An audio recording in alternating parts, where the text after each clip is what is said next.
Mesdames, Messieurs, bonjour et merci de nous rejoindre dans ce 13h au Bénin. Voici pour vous le sommaire. Le Bénin célèbre le 1er août prochain le 63e anniversaire de son accession à l'indépendance. Moins de mois avant les manifestations officielles, des changements s'opèrent déjà sur le boulevard de la Marina, lieu qui accueille désormais le grand défilé militaire.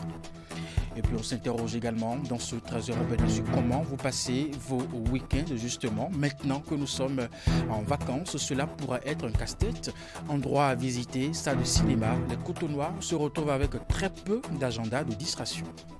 Et puis enfin, depuis le 26 juin 2023, se déroule sur l'ensemble du territoire national la distribution de moustiquaires imprégnés à longue durée au ménage.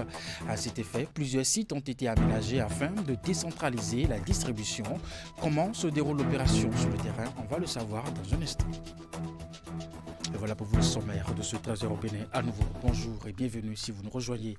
Le Bénin célèbre le 1er août prochain le 63e anniversaire de son accession à l'indépendance. Moins d'un mois avant donc les manifestations officielles, des changements s'opèrent déjà sur le boulevard de la Marina, lieu qui accueille justement l'événement. Les précisions en images avec Mofid Sagouran, Esther Tofa. Cette déviation annonce déjà les couleurs. Cette déviation annonce déjà les couleurs de la fête du 1er août au Bénin. Ici, sur le boulevard de la Marina, les installations prennent progressivement corps et les forces de l'ordre sont sur place pour que la circulation ne soit pas perturbée.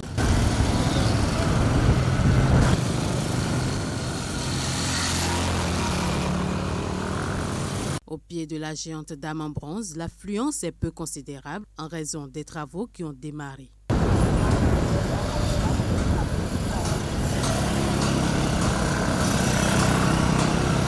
Et tout au long de la clôture du palais de la Marina, les tribunes qui vont accueillir les invités à cette célébration se matérialisent. À l'occasion des manifestations officielles de ce 63e anniversaire de l'indépendance du Bénin, un plan de circulation a été établi. À ce titre, il faut retenir que le carrefour de l'ex-hôtel du port au carrefour Novotel est un tronçon inaccessible jusqu'à la fin des manifestations. Et nous restons sur le même site. Du haut de ces 30 mètres, l'Amazone est la plus grande attraction du moment. Ils viennent de tous les coins de Cotonou.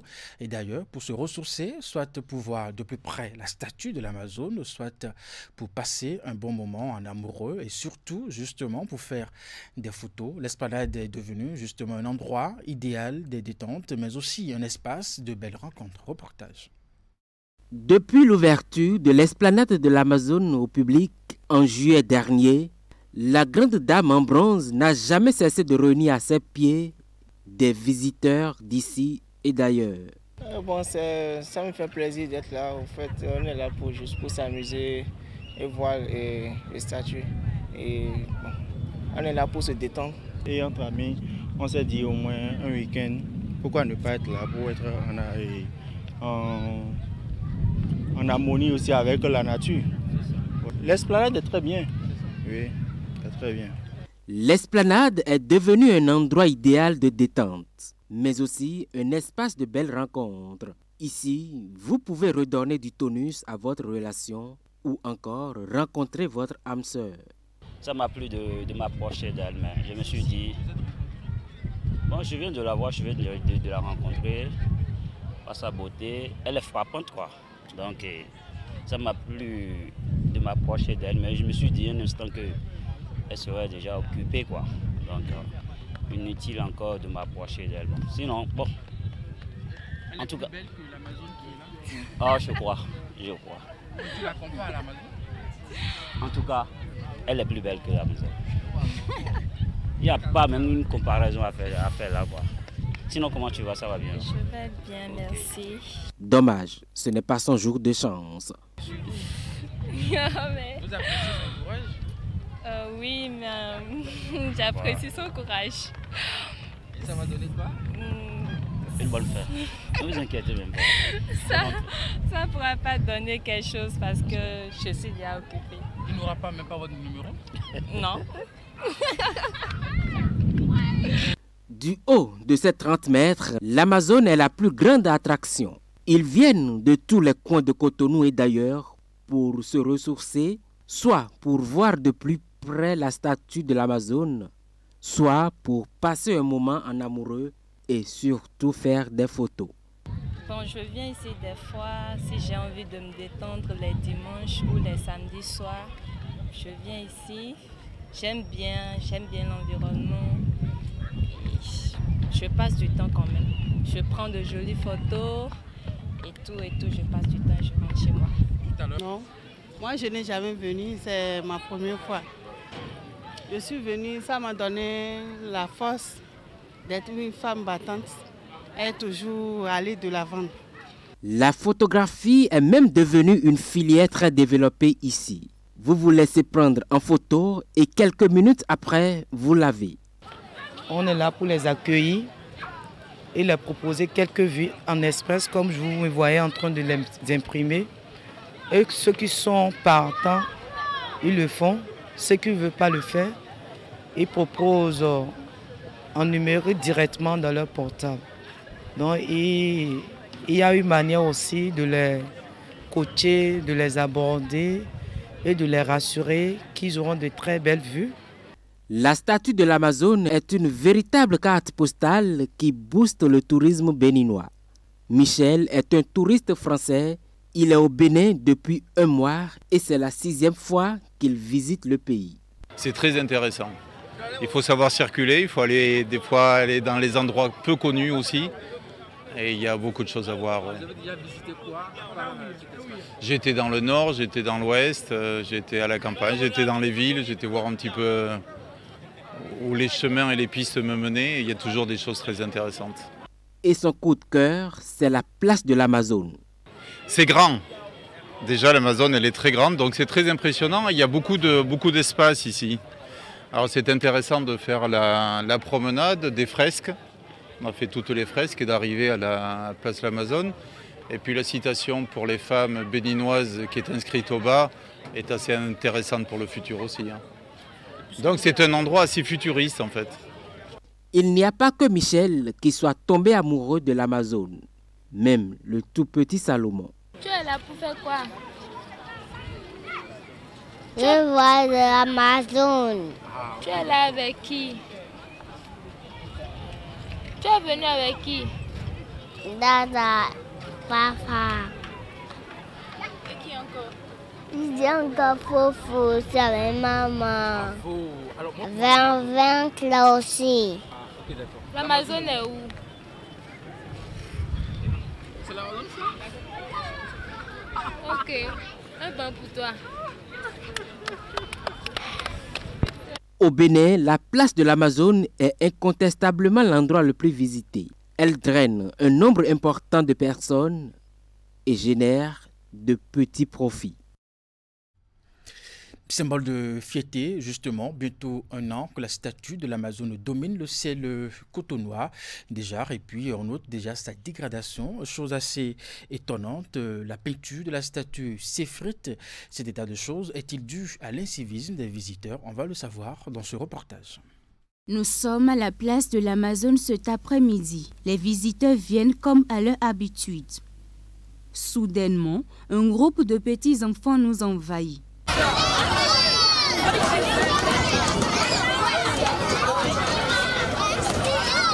Pour ces enfants, la statue de l'Amazone est comme la cour de leur école. Les uns sautent, d'autres ont pris la statue comme une balançoire. Bref, on peut lire la joie sur l'expression de leur visage. Ils montent et descendent. Comme ces enfants innocents, bien d'autres visiteurs adoptent des comportements malsains qui endommagent déjà la statue. Un incivisme notoire qui s'observe de temps à autre et surtout en week-end et qui engendre une dégradation avancée de l'enveloppe de l'Amazone.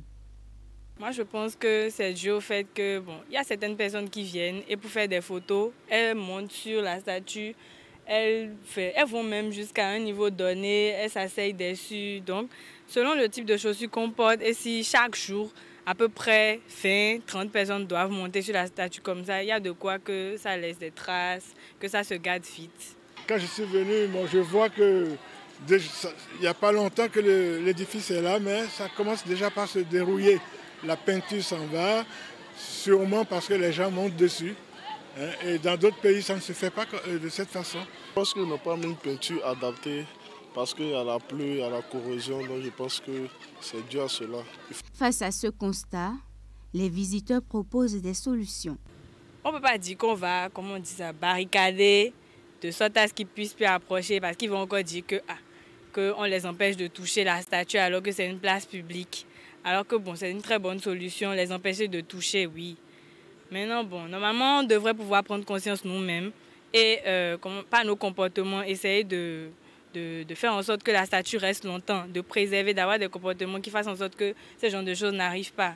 Ah mais ce serait dommage de mettre des barrières autour de la statue pour empêcher les gens.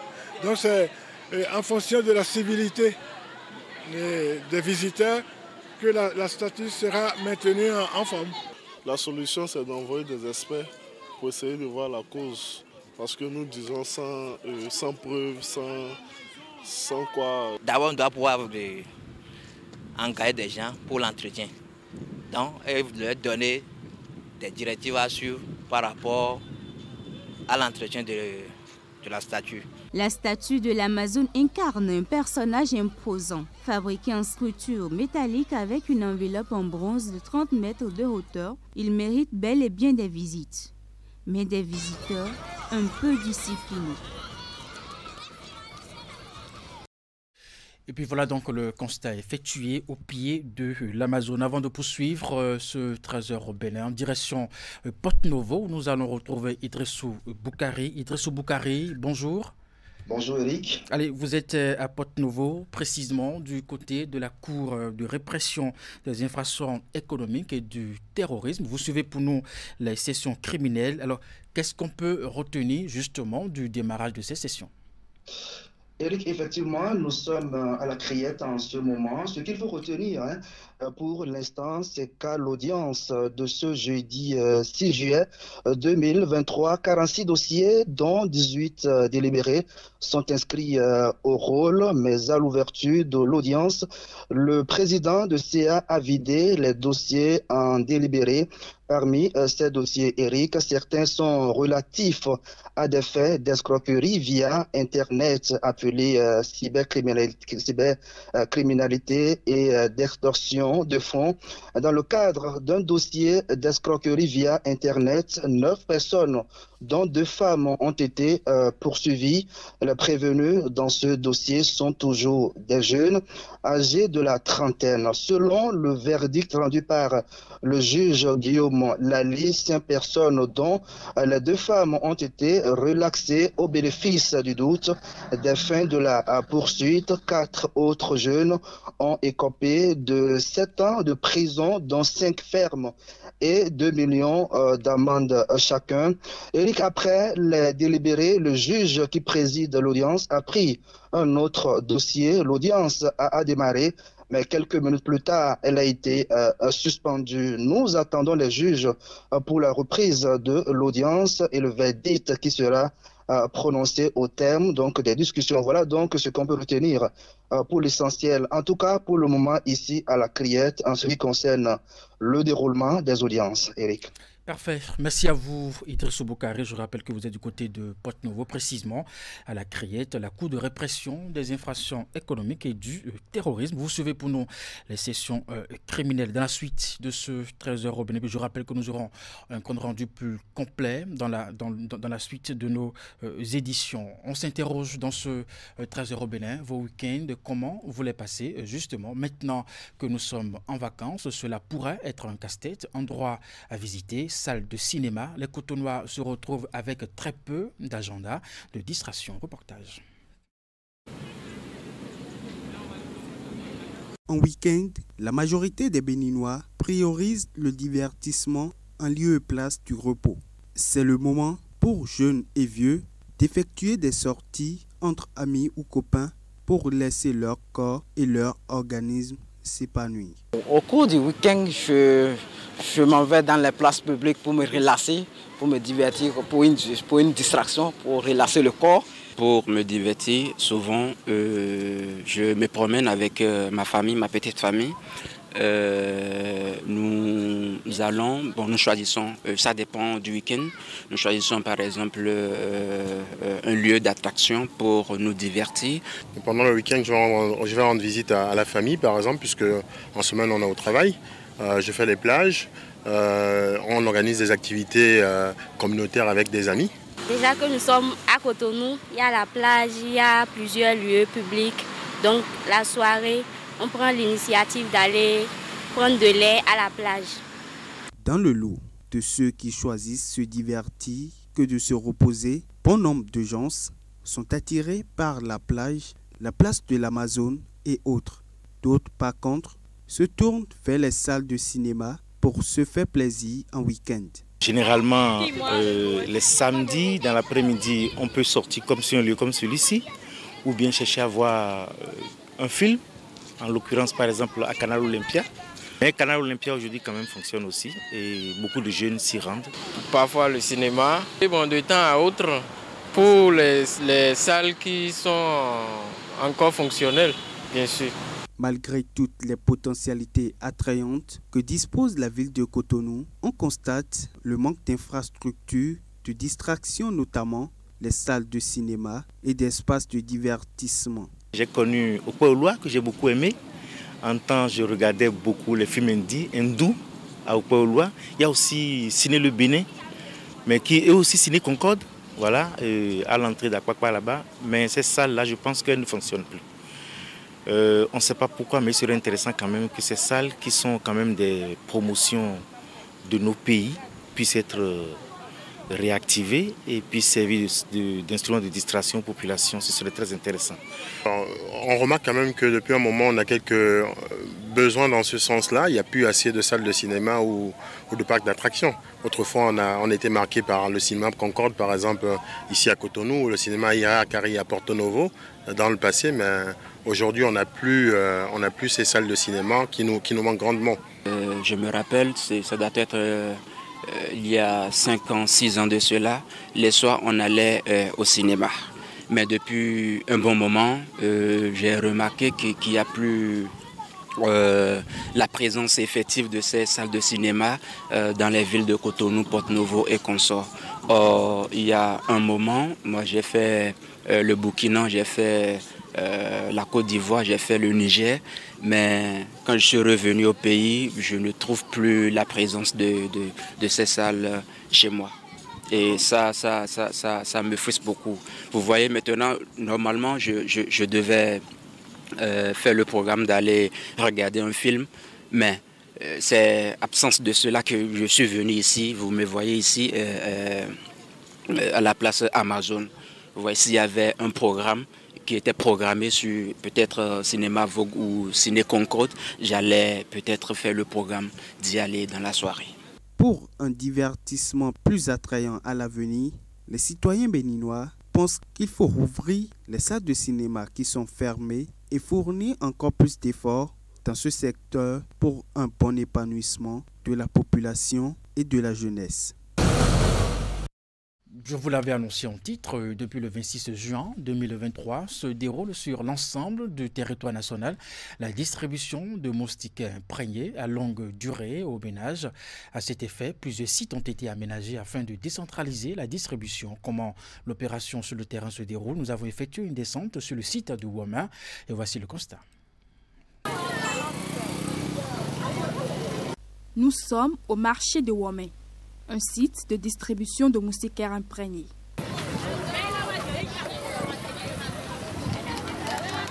Les agents distributeurs opèrent à l'aide de téléphones portables et de coupons. Si tout semble bien se dérouler, d'après les récipiendaires, quelques dysfonctionnements sont à noter. Je suis venue ici le lundi, j'ai fait le rang, mais je n'ai pas reçu de moustiquaires. Hier encore, j'étais là depuis 6 heures et j'ai dû encore faire le rang jusqu'à 14 heures avant de l'avoir. Les agents laissent ceux qui sont devant et viennent trier parmi les choses derrière. Pourtant, c'est le gouvernement qui nous a octroyé ces moustiquaires. Qui aussi est venue malgré sa grossesse avancée. De la même manière, elle a dû attendre durant des heures à cause de la mauvaise connexion. Or, normalement, les femmes enceintes devraient être vite prises en charge.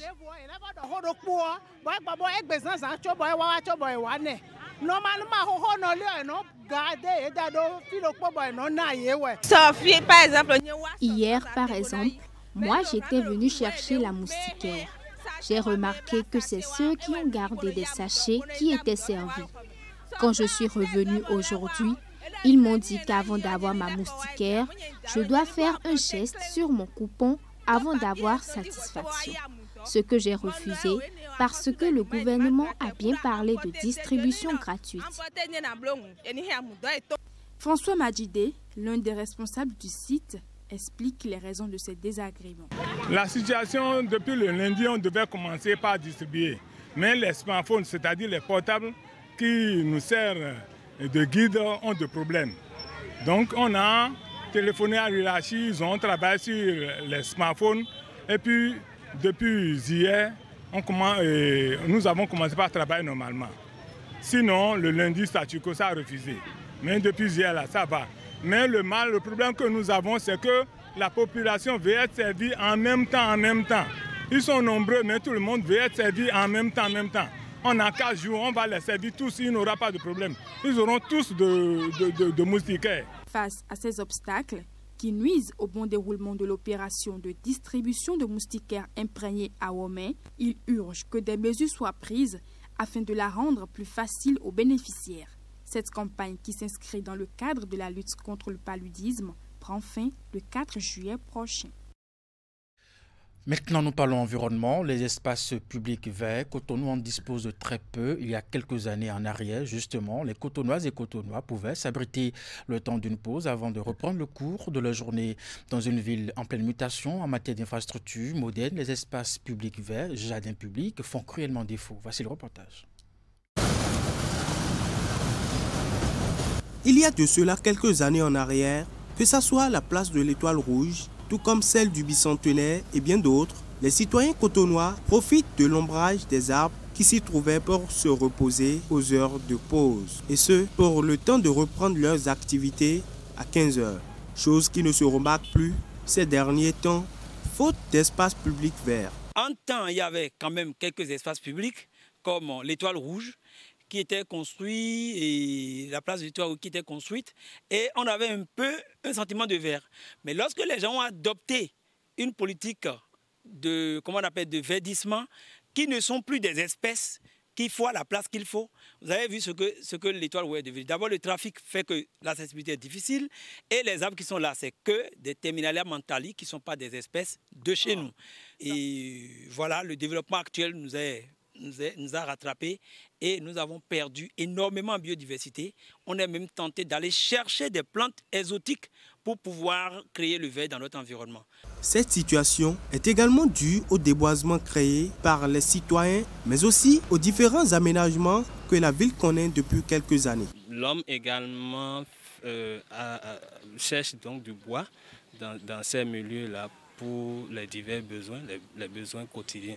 Et donc, compte tenu de ces divers aménagements et de l'utilisation de la plante pour des besoins alimentaires, des besoins sanitaires, la végétation au niveau donc, de la côte est en train de disparaître. Et ce qui fait que désormais, vous n'avez plus ces espaces verts sur la côte. Le problème d'absence d'espace vert à Cotonou peut également partir d'une mauvaise étude d'impact environnemental et social. Dans le PGS, dans le plan de gestion environnementale et sociale, qui a naissé aux études d'impact environnemental et social, on prévoit toujours que l'on réalise le nombre d'espèces détruites là fois 5. C'est-à-dire quoi?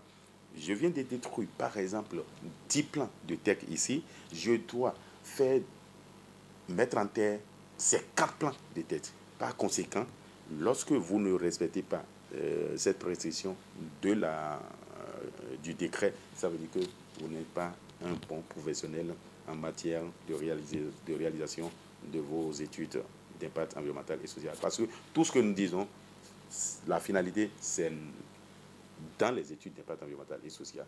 Parce que pour pour faire un aménagement, forcément, vous devez détruire, vous devez agir sur l'espace existant. Pour les autorités en charge de la gestion des eaux et forêts, la politique d'aménagement de la ville de Cotonou répond à un principe. Les arbres victimes des projets d'aménagement sont aussitôt remplacés par d'autres. De plus en plus, on détruit moins l'environnement pour installer des infrastructures. Et si vous regardez dans la ville, comme vous dites, il y a des pavés partout. Mais le long des pavés, il y a des arbres. Parce qu'il fallait élargir les voies. Il fallait faire des aménagements avant de mettre les pavés. Il a fallu enlever quelques arbres. Ceux qu'on pouvait préserver ont été préservés. Les techniciens ont été instruits dans ce sens-là. À défaut des espaces publics verts, le gouvernement, dans sa volonté d'assainir le cadre de vie des Béninois, a réalisé des jardins géants et fleurissants qui ont changé le visage de Cotonou. Des parcs urbains qui apportent du charme à la ville capitale du Bénin.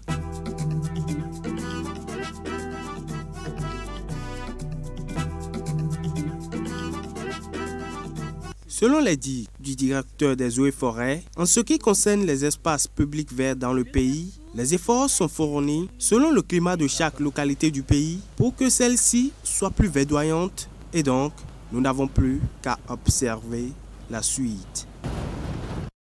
Et pour finir, pour défaut de la carte d'identité biométrique et du certificat d'identification personnelle en vigueur au Bénin, des femmes dans la commune d'Adjara n'ont pas accès au microcrédit. Et pour soulager ce besoin, le Rotary Club International Cotonou Marina a fait établir ces pièces au profit de 100 femmes de la commune. Les dites pièces ont été officiellement remises aux bénéficiaires en présence des responsables de l'ONG et de la commune. Reportage.